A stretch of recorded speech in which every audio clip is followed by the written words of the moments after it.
Herzlich willkommen zum MINT-Festival. Mein Name ist Sven. Ich erzähle heute ein bisschen was über die Arbeit in einer Digitalagentur. Und bevor ich damit anfange, möchte ich euch erstmal erzählen, wie ich überhaupt zur Digitalisierung gekommen bin. Erste Berührung damit hatte ich zu meiner eigenen Schulzeit und da habe ich gelernt, dass ein Computer sehr hilfreich sein kann, um, ja, ich sag mal, ein bisschen die langweiligeren Schularbeiten ein bisschen interessanter zu gestalten und ja, vielleicht auch monotone Aufgaben zu automatisieren, um dadurch ein bisschen mehr Zeit zu haben für die spannenden Dinge. Ein erstes Erfolgserlebnis, was ich da zu verzeichnen hatte, war in der 10. Klasse. Da hatte ich eine Hausarbeit zu schreiben, zusammen mit zwei Mitschülern. Und anstatt eine Hausarbeit wirklich als gedrucktes Dokument abzugeben, haben wir den Lehrer gefragt, ob das okay ist, das Ganze als Homepage abzugeben. Die habe ich hier mal mitgebracht. Ich glaube, man sieht dem Ganzen auch an, dass das 20 Jahre her ist. War damals aber total spannend für uns. Ich weiß auch nicht, ob wir unsere gute Note damals auf die Inhalte der Arbeit bekommen haben oder einfach, weil wir den Lehrer so mit dem Format überrumpelt haben. Denn wenn ich mich recht erinnere, haben wir ihm einfach so eine 3,5 Zoll Diskette in die Hand gedrückt. Das waren die USB-Sticks meiner Generation oder meiner Jugend, besser gesagt. Und ja, heute kennt man das vielleicht noch als dieses Speichern-Symbol, das viele Programme links oben in der Ecke haben. Nach dieser Hausarbeit gab es dann noch mehr Themen, die mich beschäftigt haben.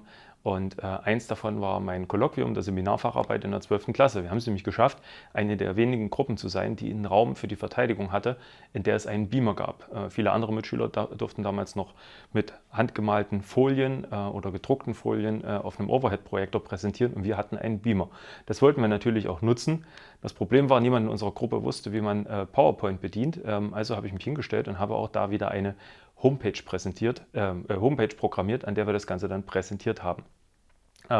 So sah die Homepage aus, eine ganz einfache Sache, aber für die Lehrer war das sehr beeindruckend, dass wir eben dafür diese Homepage programmiert haben. Und dann kam ich an den Punkt, wo ich gesagt habe, okay, das macht total viel Spaß, diese Arbeit mit den Computern und was man da auch alles damit machen kann. Und ich wollte wissen, hey, wie funktionieren die eigentlich? Was steckt dahinter? Und bin dann nach dem Abitur sozusagen direkt zum Studium gegangen und habe Informatik studiert, um zu lernen, was es mit diesen Computern so auf sich hat. Und nach dem Studium und mittlerweile vor etwas mehr als 11 Jahren bin ich dann in Jena gelandet bei der DotSource, habe dort angefangen und jetzt mittlerweile eben 11 Jahre Erfahrung in der Arbeit der Digitalagentur und daraus will ich heute ein bisschen berichten, wie wir so arbeiten, was wir so für Herausforderungen haben und was uns so im Alltag begleitet. Zunächst möchte ich aber mal die Frage beantworten, was ist eigentlich eine Digitalagentur? Wenn man sich das Wort anschaut, besteht das ja aus zwei Bereichen. Das eine ist digital, das andere ist Agentur. Und der Digitalteil bezieht sich eben auf die Digitalisierung. Das heißt, wir beschäftigen uns damit, wie ich das vorhin schon beschrieben habe, an dem Beispiel meiner Arbeit, Dinge, die vorher manuell oder analog stattgefunden haben, in einen digitalen Prozess umzuwandeln. Und Agentur bedeutet, dass wir das nicht für uns selbst machen, sondern dass wir als Dienstleister anderen Unternehmen dabei helfen, diese Digitalisierungsprozesse umzustellen. Was bedeutet das? Ich habe hier mal ein Beispiel mitgebracht. Ich war jetzt am Wochenende tanken und da ist mir aufgefallen, hey, ich kann ja mittlerweile an der Tankstelle mit der App bezahlen und muss nicht mehr reingehen und wie vorher meine Karte dort an die Kasse halten. Selbst das war schon ein großer Schritt, dass man dann nur noch seine Karte ranhält und dann ist man fertig mit Bezahlen, aber jetzt muss ich nicht mehr reingehen. Und dieser manuelle Schritt, dass ich dort reinlaufe und jemand mir die Kasse hinhält und ich dann meine Zapfsäulennummer sage, fällt weg und ist jetzt eben durch die Digitalisierung ein bisschen effizienter und natürlich auch ein bisschen bequemer für alle geworden. Und als Agentur arbeiten wir mit unseren Kunden eben daran, dass ihre Geschäftsabläufe, dass ihre Kommunikation eben mithilfe der Digitalisierung ein bisschen einfacher und ein bisschen bequemer gestaltet werden. Das führt mich dann auch schon zu unseren Kunden. Unsere Kunden sind üblicherweise Unternehmen, die, ja, wie man hier im Bild sieht, irgendetwas auf Lager haben und das üblicherweise an ja, andere Unternehmen oder andere Menschen verkaufen. Und in dieser Beziehung zu deren eigenen Kunden gibt es ja eine ganze Menge Abläufe und Prozesse, wo man dann eben mit der Digitalisierung ansetzen kann. Das kann direkt der Verkauf selbst sein, kann aber auch ein Prozess sein, der da rundherum existiert. Da gibt es verschiedene Unternehmensarten. Zum Beispiel habe ich hier mal ein Bild rausgepickt von einem Geschäft. Es gibt die klassischen Händler, das heißt, das sind die Unternehmen, deren Geschäftsmodell daraus besteht, irgendwo Ware einzukaufen und diese weiter zu verkaufen. Und auch hier gibt es eben ganz viel in der Digitalisierung zu tun. Das könnte eben das Ladengeschäft um die Ecke sein, die jetzt zusätzlich mit einem Online-Shop die Möglichkeit bieten, ihr Sortiment einzukaufen und dieses zu versenden.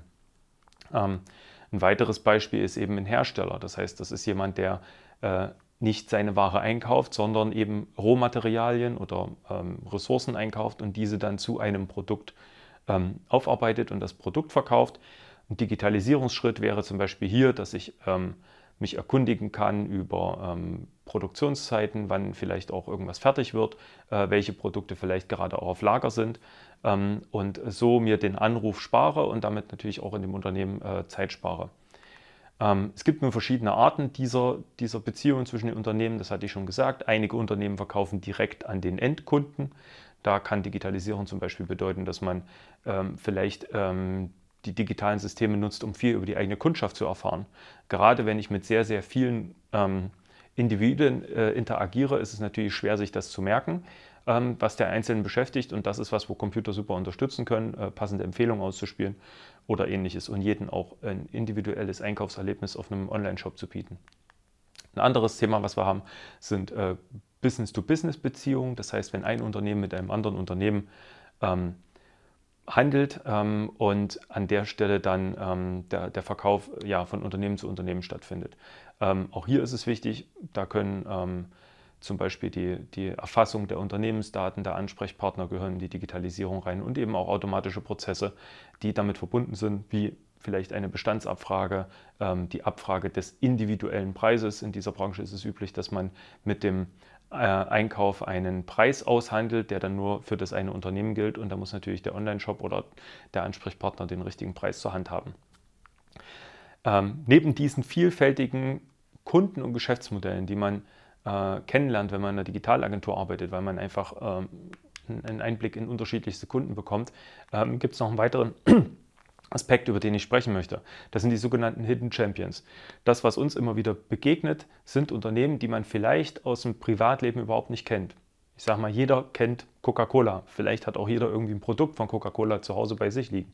Die sind auf dem Weltmarkt breit vertreten, sicherlich in der einen oder anderen Sparte dort auch Weltmarktführer und jeder kennt sie. Aber auch Coca-Cola muss als herstellendes Unternehmen einkaufen. Zum Beispiel brauchen die für das Abfüllen der Flaschen Abfüllanlagen. Und jetzt die Frage, wer kennt denn eigentlich den Weltmarktführer für Abfüllanlagen? Und so ist es so, in jeder Branche, hinter jedem Brand, das man kennt, gibt es mehrere Unternehmen, die dort zuliefern, die man vielleicht nicht kennt. Und wenn ich jetzt zum Beispiel bei diesen Abfüllanlagen mal tiefer reinschaue, was denn der Lieferant oder der Hersteller von diesen Anlagen so für Herausforderungen hat, mit welchen Problemen der im Alltag zu tun hat, das ist ein total spannendes Thema und das ist was, wo man als Agentur ein bisschen einen Einblick bekommt und ein paar von diesen versteckten Marktführern kennenlernt und da so ein bisschen hinter den Vorhang schauen kann.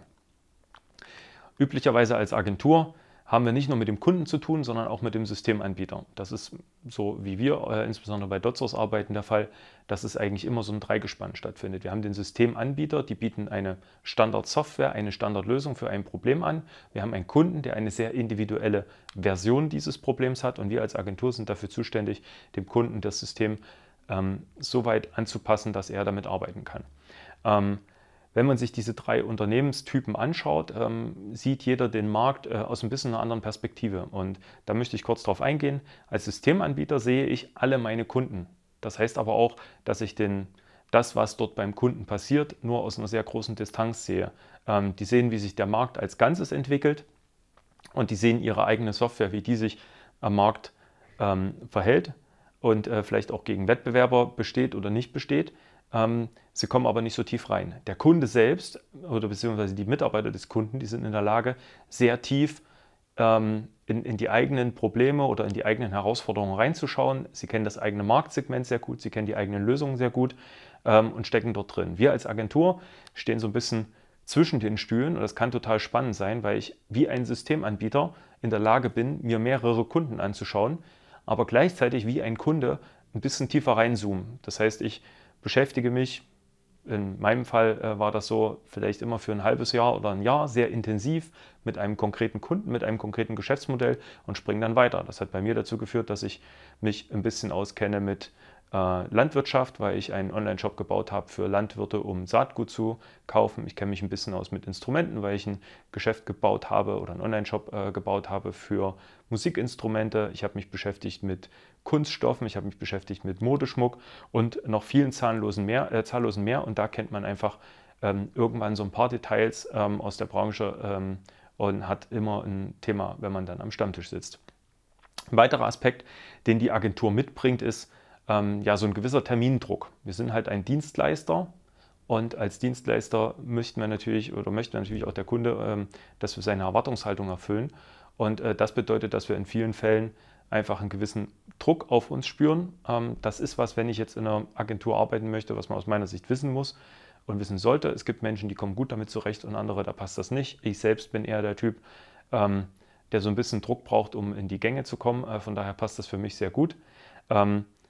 Für jemand anderes ist das vielleicht nicht so schön. Das ist einfach dem geschuldet, wenn wir jetzt nochmal den Systemanbieter und den Kunden anschauen, die digitalisieren ja auch und die haben ja auch solche Themen wie wir. Aber das Geschäftsmodell ist eben so, dass es viel langatmiger oder langfristiger ist. Wenn der Systemanbieter und der Kunde im Digitalisieren nicht so gut sind, dann merken die das vielleicht in einem halben Jahr oder in einem Jahr, wenn der Umsatz zurückgeht. Bei uns als Agentur, wir merken das am Ende des Monats, wenn wir dem Kunden eine Rechnung schreiben und der Kunde mit der Rechnung nicht zufrieden ist und eher anruft, als die Rechnung zu bezahlen. Ist auf jeden Fall ein spannendes Umfeld. So gesehen, ein weiterer Aspekt des Ganzen ist, dass wir nicht, obwohl wir mit der modernsten Technik arbeiten, nicht diejenigen sind, die diese Technik erfinden. Man könnte das so ein bisschen vergleichen wie mit einem Veredler von Autos oder salopp gesagt einer Tuningwerkstatt. Während der Fahrzeughersteller das Auto bereitstellt und natürlich auch straßenfertig verkauft, sind wir diejenigen, die dann eben den letzten Schliff einbringen. Ich sag mal, VW baut den Golf und wir machen daraus deinen Golf, sodass der Kunde ein individuell auf sich zugeschnittenes System hat. Und genauso ist das eben mit diesem Digitalisierungssystem. Wir nehmen die Standardsoftware, die Standardlösung und passen die auf den Kunden an. Und das tun wir üblicherweise in Projekten. Und so ein Projekt ist einfach ein konkretes Ziel, was man erreichen möchte. Zum Beispiel hier auf diesem Berg eine Fahne, auf die man hochklettern möchte. Und dieses Projekt besteht aus verschiedenen Abschnitten. Und in diesen verschiedenen Abschnitten gibt es verschiedene Mitarbeiter, verschiedene Kollegen, die dort daran arbeiten. Zunächst beginnt das Ganze meistens mit irgendeiner Idee. Das könnte auch ein Problem oder eine Herausforderung sein. Das heißt, irgendein Unternehmen möchte vielleicht zu Beginn der Corona-Pandemie den Vertrieb, der sehr analog stattfindet. Bestellungen kommen per Fax rein, Bestellungen kommen per Telefon rein. Oder es gibt einen Außendienst, der Bestellungen erfasst, wenn er vor Ort ist. Das muss irgendwie digitalisiert werden. Das heißt, wir brauchen vielleicht einen Online-Shop. Das heißt, wir haben eine Idee und diese Idee ist sehr vage. Was wir dann haben, gerade in der Agentur, sind Berater oder Beraterinnen, die gemeinsam mit dem Kunden die Vision ausdefinieren und eine Strategie, wie kommen wir zu dem Ziel hin, was gibt es dort zu beachten, welche Rahmenbedingungen haben wir und da wird eben sehr genau auch auf diese Strategie geachtet, dass das Ganze, was man dann tut, auch einen Sinn hat, ein Ziel hat und man dort auch hinkommt. Wenn dann die Strategie und die Vision stehen, ist der nächste Schritt, dass man aus diesen sehr groben Richtungen oder diesem sehr weiten Ziel ein konkretes Projekt macht. Das heißt, wir gehen in die Projektplanung rein. Dort beteiligt sind üblicherweise bei uns Projektmanager. Das heißt, das sind Kollegen, die eine Ausbildung haben in organisatorischen Themen, in kaufmännischen Themen, aber auch fachlich sich mit der Domäne auskennen. Das heißt, die wissen, wie ein Online-Shop funktioniert und was der üblicherweise für Funktionen braucht. Und die setzen sich zusammen mit einem Lösungsarchitekten. Das ist dann eher jemand, der aus der Softwareentwicklung kommt, der weiß, wie man so einen Shop verändert, was der auch im Standard mitbringt. Und die setzen sich zusammen mit dem Kunden und machen einen konkreten Plan. Da geht es darum, wann wollen wir fertig sein, was soll alles im Shop enthalten sein, wie viel darf das Ganze kosten, was gibt es vielleicht für Risiken unterwegs, die man beachten muss, damit man sein Ziel auch erreicht. Wenn das alles erstellt ist und soweit passt, kommen wir in die nächste Phase. Auch wenn das jetzt nur ein Punkt in der Mitte ist, ist das tatsächlich der größte Part des Ganzen. Da sitzen dann möglicherweise auch ganze Teams von Mitarbeitern dran, um die Umsetzung anzugehen. Und die haben dann die verschiedensten Jobprofile. Das kann ein UX-Designer sein. UX steht für User Experience, das heißt, das ist jemand, der sich mit der Frage beschäftigt, was soll der Kunde am Ende sehen oder der Benutzer, besser gesagt. Das heißt, welche Funktionalitäten haben wir, wie sieht das aus, wo kommen die Buttons hin, welche Farbe haben die, wie soll sich das anfühlen, wenn man da mit der Maus drüber geht, was soll dann passieren und ähnliches. Diese ganzen Themen, da ist eben eine Prise Kreativität dabei, eine Prise Psychologie, Erfahrung aus anderen Shops, und da wird das definiert. Dann haben wir die Softwareentwicklung selbst, das heißt diejenigen, die dann diesen Projektplan oder dieses Projekt umsetzen. Das können Entwickler sein, die im Frontend tätig sind, die kümmern sich dann darum, dass das, was der UX-Designer sich überlegt hat, Wirklichkeit werden zu lassen. Das können aber auch Entwickler sein, die sich ein bisschen mehr mit den ganzen Daten und den ganzen darunterliegenden Themen beschäftigen und demnach da ein bisschen mehr reine Softwareentwicklung machen. Ein dritter Punkt, den ich hier noch mit drauf habe, das ist sicherlich nicht vollständig, da gibt es noch ein bisschen mehr zu tun, ist die Qualitätssicherung. Das ist dann einfach jemand, der sich damit beschäftigt, das Ganze zu testen, sicherzugehen, dass es gut funktioniert. Auch ein Stück weit dafür zu sorgen, dass es eine definierte Liste von Tests gibt, die man dann wieder ausführen kann bei einer Aktualisierung, um sicherzugehen, dass das, was schon mal funktioniert hat, auch wirklich funktionieren kann. Oder wirklich weiter funktioniert, wenn die neuen Funktionalitäten da sind. Ja, und dann haben wir es schon fast geschafft. Das System ist bereit zum Abheben und für die Inbetriebnahme. Was dann natürlich passiert, wenn das System läuft, ist, dass wir in einen Wartungsmodus übergehen. Das heißt, das System muss ja auch weiterhin funktionieren. Da muss jemand aufpassen, dass die Systeme nicht überlastet sind, wenn jetzt dort sehr viele Nutzer zum Beispiel auf dem Online-Shop sind. Es müssen Daten gepflegt werden. Das System wird einfach benutzt, könnte man sagen, für den Zweck, dass es da ist. Und damit ist auch eigentlich bei der Übergabe zu diesem Prozess das Projekt zu Ende.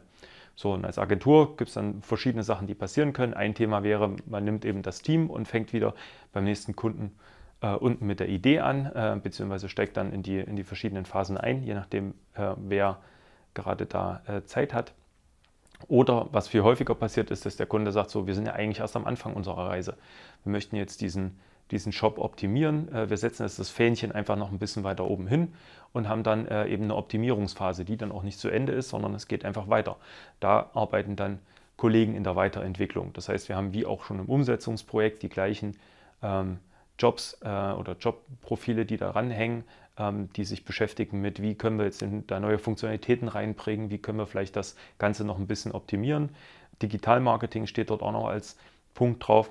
Das sind dann Kollegen, die sich auch mit der, ich sag mal, fachlichen Performance des Shops aussetzen. Das heißt, wie gut macht dieses System das, was es soll. Bei einem Online-Shop, wie gut sind die Umsätze, was können wir dort machen, sind die Abläufe gut, kommen die Kunden zurecht, werden wir bei Google gefunden, wenn man nach den Produkten sucht. Das sind alles diese Themen, mit denen sich da die Kollegen beschäftigen. Nun ist es so, wenn wir diese Projekte umsetzen, dass wir selten ein System beim Kunden installieren und sagen, das ist das System und damit arbeitet ihr jetzt und damit seid ihr fertig. Das war vielleicht vor 10 Jahren oder vor 20 Jahren noch so. Heute sind die Systeme extrem miteinander vernetzt und man spricht eher von einer Systemlandschaft. Und wir als Agentur betreuen in dieser Systemlandschaft entweder ein System oder mehrere. Ich habe hier mal so ein Beispiel mitgebracht. Das heißt, wir sehen hier einfach so verschiedene Elemente. Da gibt es noch eine ganze Reihe mehr. Links unten in der Ecke ERP, das steht für Enterprise Resource Planning. Das ist ein Warenwirtschaftssystem. Da werden Bestände erfasst, Bestellungen erfasst, eigentlich der ganze Unternehmensprozess abgebildet, was die Produktion, Lagerhaltung und Versand angeht. Wir haben unten das hellblaue CRM, steht für Customer Relation Management. Das ist so eine Kundendatenbank, wo alles, was das Unternehmen über den Kunden weiß, zusammengetragen wird. Der Shop, das ist dann letzten Endes das, wenn ich jetzt einen Kunden oder ein System habe, wo Online-Bestellungen möglich sind, was man sieht, wo die Einkäufe getätigt werden. OMS steht für Order Management System, da werden Bestellungen verarbeitet. CMS Content Management System, da werden Inhalte bereitgestellt, die ich auf der Webseite anzeigen möchte. Und PIM steht für Product Information Management. Da geht es um Produktdaten und wie ich die anreichere, weil ich ja Produktdaten nicht nur im Shop brauche und auch nicht nur in der Lagerwirtschaft, sondern vielleicht auch mal noch einen Flyer, einen Katalog oder ähnliches habe oder eine andere Website oder einen anderen Kanal, die dann alle zentral die Daten bekommen müssen, damit man das nicht mehrfach pflegt. Und wie so eine Interaktion aussieht, das habe ich mal vorbereitet. Also hier sehen wir nochmal, dass die alle irgendwo miteinander vernetzt sind. Und jetzt haben wir eben die Situation, der Kunde kommt in den Shop, der Shop stellt fest, jetzt muss ich dem auch irgendwas zeigen. Ich brauche ein paar Produktinformationen. Normalerweise hat der Shop die schon da, aber wo hat er sie bekommen? Richtig, bei dem Produktinformationssystem. Das heißt, die sagen dann, okay, kein Problem, hier sind ein paar Produktdaten, stellen die zur Verfügung. Vielleicht klingt sich dann das Kundendatensystem ein und sagt, hey, pass mal auf, den Kunden, den kenne ich schon. Und ich weiß auch, was den interessiert, spiel doch mal noch diese Empfehlung mit ein. Woher das System das weiß, kann verschiedene Quellen haben. Vielleicht hat man mal ein Newsletter abonniert oder man hat mal ein Produkt geteilt oder einen Post geliked. Das sind alles so Informationen, die dann zusammengesammelt werden. Vielleicht hat man auch mal ziemlich viel Zeit auf der Detailseite von einem Produkt verbracht und demnach werden dann verschiedene Empfehlungen ausgespielt. Der Shop ist dann erstmal zufrieden, der zeigt die Produktinformationen an, auch mit einem individualisierten Shopping-Erlebnis, nämlich eine Empfehlung, die nur für diesen einen Kunden da ist. Und wenn das Ganze gut geht, kauft der Kunde dann auch das Produkt. Damit ist der Shop zwar fertig, aber der Prozess ist noch nicht zu Ende. Und wir kommen jetzt zu dem Order-Management-System, das die Bestellung erfasst hat und sagt, okay, wir verarbeiten das jetzt, der Bestand muss angepasst werden. Es wäre jetzt auch fatal, wenn das Produkt alle ist und der nächste Kunde kommt, möchte das bestellen und wir müssen ihn dann informieren, dass das Produkt alle ist. Und die Lieferung muss vorbereitet werden. Das geht dann an das Enterprise Resource Planning System, an das Warenwirtschaftssystem, wo der Bestand angepasst wird, wo vielleicht auch rausgesucht wird, aus welchem Lager versenden wir das Ganze und entsprechend die Lieferung vorbereitet. Der Link wird generiert mit den Tracking-Eigenschaften, damit ich dann auch live bei mir zu Hause nachverfolgen kann, wo das Postauto gerade unterwegs ist. Und am Ende wird dieser Link an den Kunden versendet. Es gibt noch eine ganze Reihe von Sachen, die danach passieren können. Aber das soll hier einfach mal nur ein Beispiel sein. Da gibt es ganz viele verschiedene Anwendungsfälle und auch ganz viele Abweichungen. Da könnte man, glaube ich, einen ganzen Vortrag dazu füllen. Nun ist es so, dass gerade in der Digitalisierung immer sehr viel passiert. Das heißt, es ist selten so, dass man alles weiß, was man wissen muss. Es kommen immer wieder Innovationen, immer wieder brandneue Sachen, auf die man reagieren muss. Und wir als Agentur sind natürlich auch unseren Kunden gegenüber verpflichtet, dort Schritt zu halten und den Kunden zu empfehlen, welchen Weg geht ihr. Diese Innovation ist nicht immer ganz offensichtlich. Ich habe hier mal ein Beispiel mitgebracht, ein bisschen länger her, im Jahr 2002 gab es da ein schönes Musikvideo. Dort saß diese Frau da am Fenster und hat mit einem Nokia Communicator interagiert. Das war ja so ziemlich eins der ersten Smartphones. Mitte der 90er ging das los, dass man die Smartphone-Funktionalitäten auf den Geräten hatte. Das war alles sehr umständlich. Es gab auch relativ wenig Nutzer, also wirklich eine sehr kleine Zielgruppe dort und weit weg vom Massenmarkt. Man sieht das auch hier, dass sich scheinbar keiner daran gestört hat, dass sie versucht hat, mit Microsoft Excel hier eine Kurznachricht zu versenden und sich gewundert hat, dass niemand was zurückschreibt. Heute ein kleiner Lacher im Internet. Damals hat das wahrscheinlich keiner so richtig mitgeschnitten.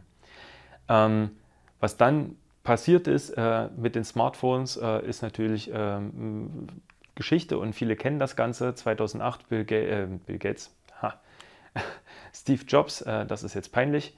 Steve Jobs stellt das iPhone vor und macht damit den Auftakt für das Smartphone für jedermann. Und dass es wirklich ein Gerät ist, was den Massenmarkt erreicht hat, was bei jedermann auftaucht, ist spätestens daran erkennbar, wenn halt wirklich jeder und seine Oma ein Smartphone hat. Und ich denke, seit ein paar Jahren ist das auch so, dass wirklich alle Generationen durchweg mit diesem Medium versorgt sind, damit umgehen und wir wirklich ja, diesen Zyklus der letzten 25 Jahre vielleicht durchlaufen haben und jetzt ist es in jedermanns Hand.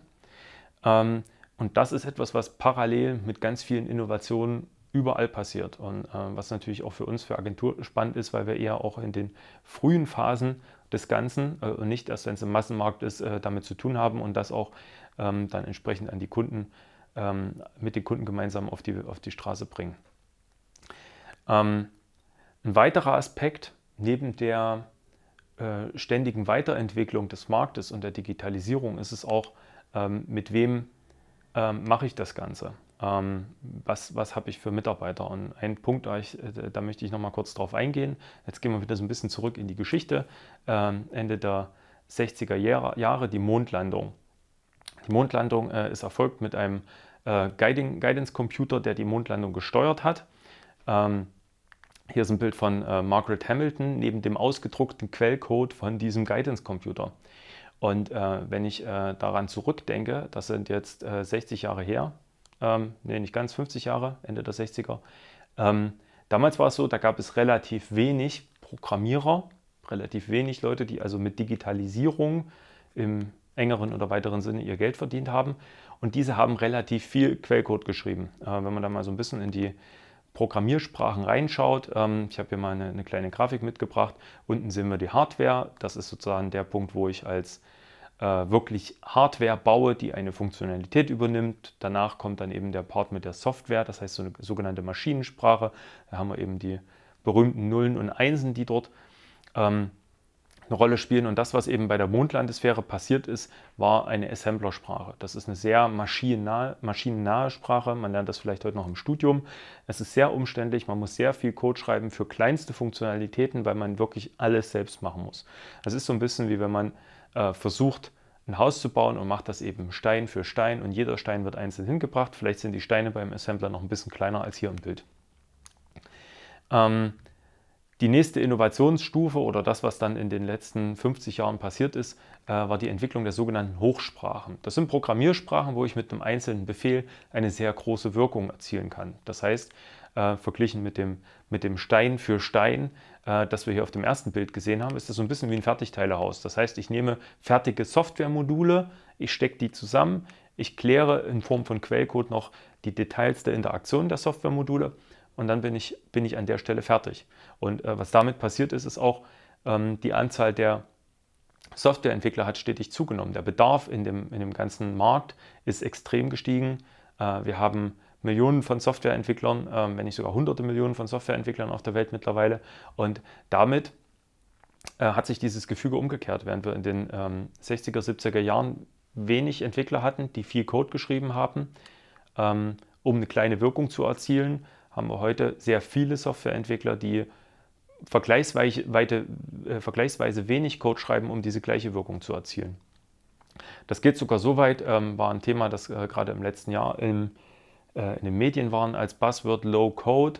Das ist dann eben eine Programmiersprache, wo ich wirklich nur noch einen Prozess, einen Ablauf skizziere. Das, was wir hier sehen, ist so eine Low Code oder eine visuelle Programmiersprache, wo man dann wirklich ein bisschen wie in so einem Malprogramm oder in einem PowerPoint verschiedene Elemente reinzieht und die dann den Ablauf definieren und dann auch dem Programm zeigen, was es zu tun hat. Wenn man das auf die Hausbauindustrie überzieht, ich habe jetzt neulich gelesen, es werden jetzt mittlerweile auch Häuser aus dem 3D-Drucker hergestellt. Das heißt, da ist dann auch der Handwerker eher nur noch der daneben steht und aufpasst, dass die Maschine ihre Arbeit richtig macht und ein Designer gibt das Ganze sozusagen vorher am Rechner vor und der setzt das Ganze dann um.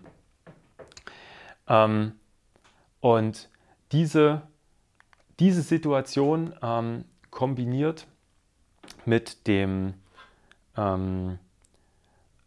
ständigen Weiterentwicklung der Branche führt dazu, dass wir einerseits Kollegen haben, die vielleicht schon 10 Jahre Berufserfahrung haben, aber die noch gar nicht wissen, was sie wissen müssen, um in 2 Jahren zu bestehen. Das wird nächstes Jahr erst noch erfunden. Gleichzeitig durch das ständige Wachstum in der Branche sind wir umgeben oder in unseren Teams befinden sich immer sehr viele Mitarbeiter, die erst am Anfang ihrer Karriere, am Anfang ihrer Berufslaufbahn sind. Das heißt, wir müssen gleichzeitig als erfahrene Mitarbeiter selbst kontinuierlich weiterlernen und im gleichen Rahmen eben den neuen Kollegen die Grundlagen beibringen und mit ihnen gemeinsam die Sachen von morgen und übermorgen lernen. Da gibt es verschiedene schöne Strategien, um sich das hinzulegen. Wir hatten zum Beispiel bei uns im Büro eine schöne Tradition. Da gab es diese tollen Hasenohren, die man sich aufsetzen durfte, wenn man vielleicht mal irgendwas gemacht hat, wo man nicht so besonders stolz drauf war oder einen richtig großen Bock geschossen hat. Das drückt aber auch so ein bisschen dieses Agentur-Flair aus. dass man da ein bisschen lockerer ist. Ich habe hier mal ein Bild aus dem Büro mitgebracht, haben diese schönen Büros mit den offenen Gängen. Und in der Agentur kommen halt auch die verschiedensten Leute zusammen. Man könnte sagen, es ist ein großer bunter Haufen, ist halt auch ein Ort, da gibt es regelmäßig Kicker und Kickerveranstaltungen, wo gespielt wird, aber auch ja, je nach Interesse was anderes. Neben dem Gaudiland sind wir in Jena wahrscheinlich der einzige Arbeitgeber, der ein Bällebad zur Verfügung stellt. Und ich weiß nicht, ob die Mitarbeiter am Gaudiland ins Bällebad dürfen. Bei uns, wenn es die Pandemielage zulässt, ist es auf jeden Fall in Ordnung. Und die vielen jungen Leute, die nachströmen, die einerseits natürlich die Herausforderung haben, das zu lernen, was man braucht, um im Markt zu bestehen, sorgen natürlich auch für ein Klima und eine Atmosphäre, die ein bisschen lockerer ist. Es gibt viele ja, Partys oder Veranstaltungen nach der Arbeit, wo man sich trifft, weil alle auch in dieser Lebensphase sind. Und das macht das Ganze natürlich auch nochmal ein bisschen spannender. Zusätzlich ist es so, ich habe das schon ein paar Mal erwähnt, wir arbeiten eben mit der neuesten Technik und das bedeutet nicht nur, dass wir den Kunden helfen, die neueste Technik im eigenen Unternehmen zu integrieren. Auch unsere Ausstattung ist üblicherweise ganz vernünftig. Ich kenne so Geschichten von Büros, wo sich dann gefreut wurde, dass endlich mal ein Computer für das ganze Büro da ist.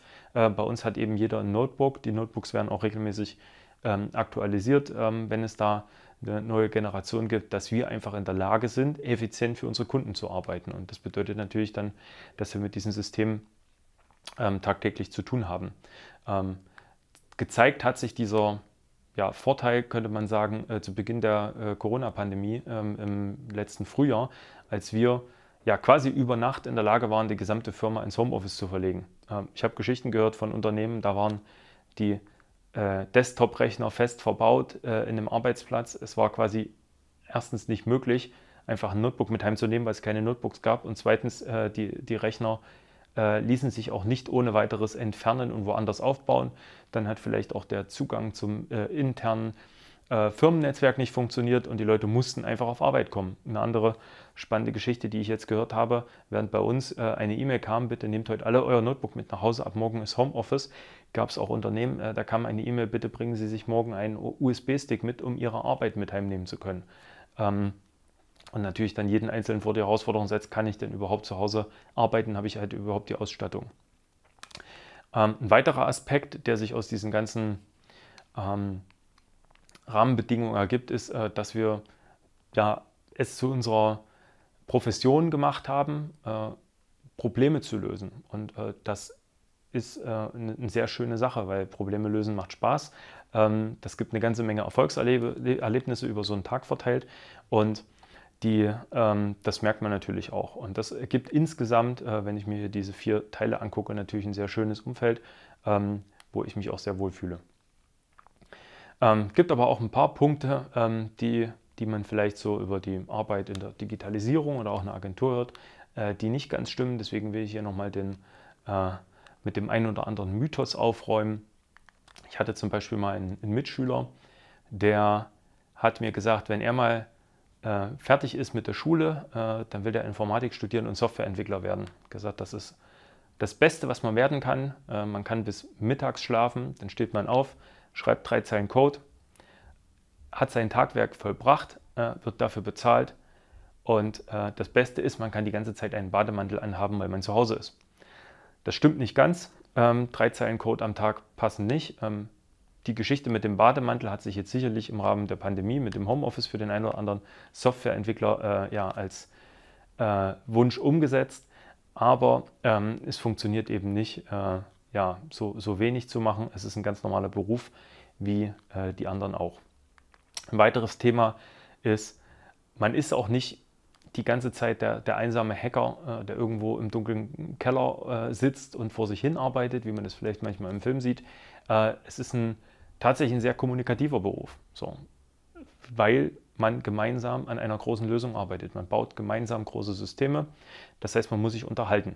So, das ist in der Digitalisierung generell so, dass dort viel Austausch innerhalb des Teams stattfindet und bei einer Agentur kommt dort nochmal die zusätzliche Dimension dazu, dass wir ja mit Kunden arbeiten. Das heißt, wir haben ein Team in einem partnerschaftlichen Verhältnis zu unserem Kunden und mit dem müssen wir reden. Und wir müssen darüber reden, wie soll die Lösung aussehen, was ist die beste Lösung und wie kriegen wir das Ganze umgesetzt. Das birgt eine weitere Herausforderung, denn jeder kann das, denke ich, nachvollziehen, wenn man mal irgendwie in ein Restaurant geht, was man nicht kennt und dort auf der Karte irgendwas sieht und sagt, jawohl, das ist es und bestellt das dann und bekommt das dann an den Tisch, dann sieht das vielleicht ein bisschen anders aus, als man sich das vorgestellt hat. Und was man wirklich will, weiß man eben erst, wenn man kriegt oder wenn man sieht, was man kriegt. Manchmal auch, wenn man sieht, was der Tischnachbar kriegt. Und das ist natürlich eine Herausforderung, die wir als Agentur haben, dass wir es schaffen müssen, dem Kunden möglichst früh ein Bild davon zu vermitteln, was er bekommt, um die Möglichkeit zu geben, Einfluss zu nehmen. Und das führt mich so ein bisschen zur Arbeitsweise. Diese ganze Erwartungshaltung, die damit verbunden ist, die hat auch eine andere Seite. Nämlich wenn wir jetzt sozusagen auf der Agenturseite sind, der Kunde kommt rein und wie hier im Beispiel zu sehen, bestellt dann eben einmal Personalisierung. Das ist ein Buzzword, das muss man erstmal ein bisschen ausdefinieren. Personalisierung, was heißt das? Heißt das eine individuelle Empfehlung, wie vorhin im Beispiel, basierend auf Interessen? Heißt das im Geschäftsprozess oder im Business-to-Business, dass ich meinen individuellen Preis sehe? Heißt das, dass ich eine individuelle Ansprache bekomme? Das kann sehr viele Ausprägungen haben und wir müssen natürlich als Agentur in der Lage sein, die Sprache unserer Kunden zu verstehen und zu übersetzen, auch in eine konkrete Lösung. Ein Beispiel oder ein Ansatz, den wir dort fahren, um diese beiden Herausforderungen zu meistern, ist die agile Softwareentwicklung. Dabei wird sehr viel Wert auf Transparenz gelegt, auf enge Abstimmungsschleifen. Man sieht das ein bisschen hier. Also anstatt dem Kunden mit der Version 1.0 ganz lang alleine zu lassen, bis dann irgendwann mal die Version 2.0 kommt, sind wir hier eigentlich in einem Punkt, wo wir in sehr schnellen Zyklen mit Aktualisierung arbeiten, aber auch mit Vorschau arbeiten. Das heißt ja nicht, dass die Version 1.1 dann auch wirklich produktiv genommen werden muss, sondern wir schauen dort rein. Es gibt sehr viele Feedback-Schleifen, in denen gearbeitet wird. Man schaut alle 1-2 Wochen in den Fortschritt, den das Entwicklungsteam macht, hinein und hat immer die Möglichkeit, den Kurs zu korrigieren. Wie gesagt, das ist ein sehr kommunikatives Thema. Beim Ausarbeiten unserer Lösung setzen wir sehr stark auf Kreativmethoden. Das heißt, Workshops, interaktive Sessions, in denen man gemeinsam eine Vision erdenkt, eine konkrete Lösung für ein fachliches Problem oder auch für ein technisches Problem. Haben da ein breites Portfolio an Methoden, dass man eben zum Beispiel über Whiteboards oder Zettel gemeinsam das Ganze ausarbeitet. Funktioniert natürlich auch digital über eine Remote-Session. Und was eben ganz wichtig ist, ist auch ein Prototyping, dass wir mit sehr vielen Prototypen arbeiten. Es wird als erstes, wie hier im Bild, erstmal eine grobe Skizze gemacht. Wenn die Skizze passt, dann packen wir die richtigen Farben rein, die richtigen Inhalte. Wenn das passt, wird das Ganze umgesetzt und geschaut, wie fühlt sich das an. Und an jedem Schritt hat der Kunde die Gelegenheit, eine kleine Kurskorrektur zu machen und am Ende zu der Lösung zu kommen, die der Kunde auch haben möchte. Und auf diese Weise gehen wir dann sozusagen durch die ganzen Anforderungen, durch die ganzen Ideen des Kunden durch, schauen uns jeden Teilaspekt der Lösung gemeinsam genau an, bringen das in Form für das, was der Kunde braucht. Und wenn wir dann einmal reihum sind, kommen wir eben zu dem Punkt, wir können mit der Lösung starten. Es ist sozusagen der Go-Live, der ansteht. Und ab diesem Punkt gibt es dann erstmal nur noch eins zu tun, nämlich eine große Release-Party zu feiern, wo wir uns dann, wenn es die Lage zulässt, mit dem Kunden treffen, anstoßen auf das Geschaffte und Pläne schmieden für die nächsten Schritte. Und damit komme ich dann auch schon langsam zum Ende meines Vortrags. Ich möchte das Ganze noch mal ein bisschen zusammenfassen, was Arbeiten in einer Digitalagentur bedeutet. Das erste ist, es ist total spannend. Ich weiß heute noch nicht, mit welchem Kunden ich morgen arbeite, aus welcher Branche der Kunde kommt. Ich weiß noch nicht, mit welchem System, mit welchen Innovationen ich vielleicht nächstes oder übernächstes Jahr zu tun habe. Und da gibt es eine ganze Menge Überraschungen, die da im Agenturalltag eben stattfinden. Das zweite Thema ist denke ich, habe ich auch betont, Teamwork. Wir arbeiten zusammen, wir arbeiten nicht nur im Team in der Agentur zusammen, wir arbeiten zusammen mit dem Kunden, wir arbeiten zusammen mit dem Systemhersteller, unserem Partner, der natürlich auch das Interesse hat, dass der Kunde erfolgreich ist und dort mit der Einführung des Systems ja eine Lösung für ein Problem findet oder eben ein Potenzial aushebt, was er hatte. Und das ist eins der essentiellen Elemente. Ein weiterer Punkt, passt natürlich so ein bisschen zu der Spannung, die ich da als ersten Punkt drauf habe, es ist eine Herausforderung. Es ist immer wieder interessant. Jeder Kunde muss neu erschlossen werden. Man muss das Geschäftsmodell verstehen, um die richtige Lösung für den Kunden zu haben. Wir müssen die neuen Technologien lernen, wir müssen sie anwenden lernen und das auf einem professionellen Niveau, dass unsere Kunden zufrieden sind. Und wir sind natürlich auch permanent mit der Herausforderung versehen, neue Mitarbeiter bei uns im Unternehmen aufzunehmen, um einfach auch dem wachsenden Bedarf am Markt gerecht zu werden, sodass es da nicht langweilig wird, was Herausforderungen angeht.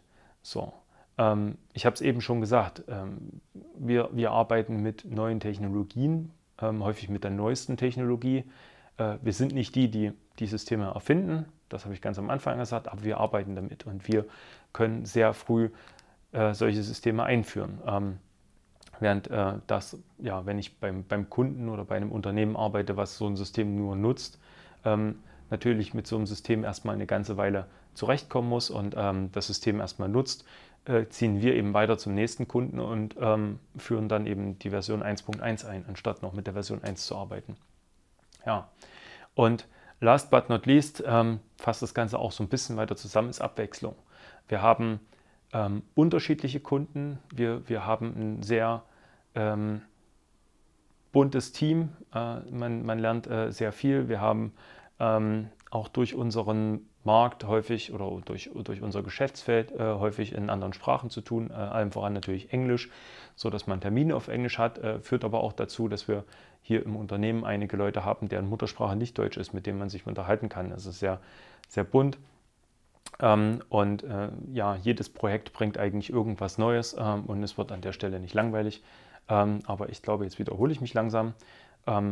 Damit möchte ich mich bedanken für jeden, der das Video bis zu Ende geschaut hat. Ich wünsche noch viel Spaß auf dem MINT Festival und ja, bleibt gesund.